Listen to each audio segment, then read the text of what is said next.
Hi Christian. Hi Rebecca. Thank you for joining us today. It's my pleasure. Thank you for having me on your first episode. How long have you been in China? I came to China 10 years ago. I've been in total 8 years in China. I've lived in Beijing and Shanghai. I worked for the Chinese big state-owned sector, for foreign private sector, and now the public sector, for the embassy. So I think I have a good overview about how things are in China.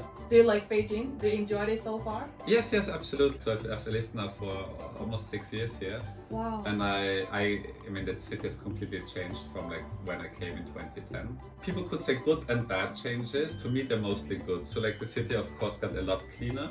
A lot nicer. At the same time, cool stuff all the street food vendors and there's still bars there's this illegal bars everywhere that were really fun. They had to close. Do you see any change in the tech areas, or how does that impact people's daily life? So life has completely changed in the 10 years that I've been here. When I moved to China, I didn't have a smartphone. I bought my first smartphone in China. Wow.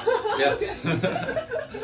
And I mean, I still remember the days when you were in Sanlitun and it's winter and you need a taxi. You have to walk to the third ring road and fight with all the other people to find a taxi. And now you just sit in a bar and you pull out your phone, you go on WeChat, open maybe the Didi, the mini program, just order a taxi. Even 10 years ago, they used Facebook and they still use it, right? Yes, they use it. So I think the apps that most people have on the smartphones in the West are more or less, a lot of them probably the same as they are today. But in China, I think every 2 years, all your apps change because so many, there's all the time so much new thing. I think 3 years ago, probably no one had Xiaohongshu and all these little things. Yeah, that's a new thing. And now everyone has it. And in the West, we all have Facebook, we all have WhatsApp, we all have Uber, and these things are constant. For a decade, they don't change so quickly. Yes. I know a lot of people are talking about e-commerce in China. They think it's very popular. Yeah. And also since last year, healthcare sector startups are very, very popular, and a lot of investors are looking for startups in those areas. When you work with startups, what's the future change? As a foreign company, you have better chances in China, probably if you focus more on core technology, which is a lot more, it's difficult to master.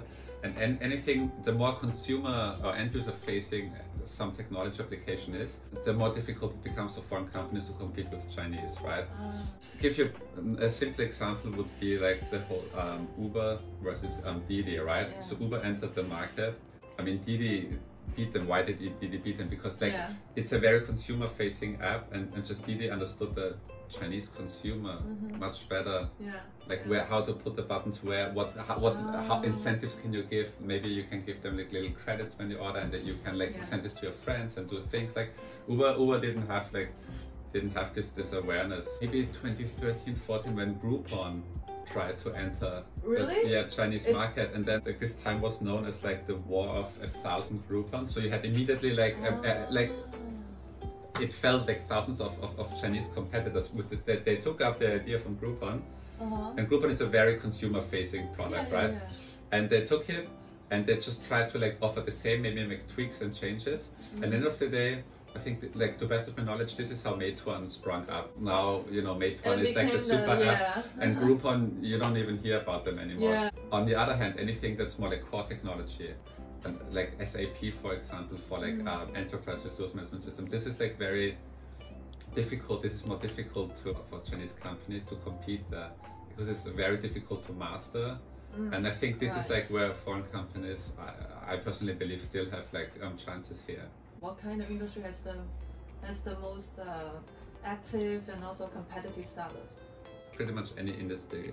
Chinese industry is so hyper competitive. I think 2020 was the year in China of experimenting, right? People were willing to try everything from their homes, right? Interesting fields that sprung up during this time was online education, e-health, anything that's online health, right? Yes. That took really much of apps for consumption and buying. We had all this live streaming, group buying sprung up. I think some of these will probably stick around. I remember I watched the news last year in April. There is this hospital in Guangzhou. Yeah. They use the robot to deliver food to the patient. Yes. So that the doctor and the patient, they don't need to have too much touch. Precisely. Yeah. So I think robotics, e-commerce, online education, they're quite popular, especially with the whole COVID thing. Yes. And I think this is something that Chinese companies seem to be really good at, to use like your phone and apps to solve like all kinds of little societal problems, you know. I think they're just really creative in using your phone to like, you know, make life in general easier. Like you don't see this in the West so much. Any tips or suggestions you want to share with the audience about tech startup from overseas to enter the China market? A lot of companies, they really underestimate two things about China. One is like how fast-paced it is, and secondly how complex it is here. If you're like a tech startup, you really should make yourself familiar with like all the laws surrounding like digital stuff, right? Like cybersecurity law, data security law. That would be my first advice to any tech startup who wants to come here. And the second thing is you should not underestimate how fast changing the environment is. You know, there's always something new coming up, new ways of doing things, new trends. China is really extreme in this regard. Much more so than I think any other market that I'm aware of. I think China is still very young, and that's also why it's so like energetic with a lot of potential and challenges. So and opportunities. They will need to do some homework and also be adapt to this kind of rapid change. Yes, that's true. But that's also good news, I think, because fast change also means like there's always new opportunities coming up, right? And that's also, I think, good for any entrepreneur. Good, thank you very much, Christian. 祝你们大家新年快乐和恭喜发财！谢谢你们听我们的那个采访。谢谢大家，新年快乐！新年快乐！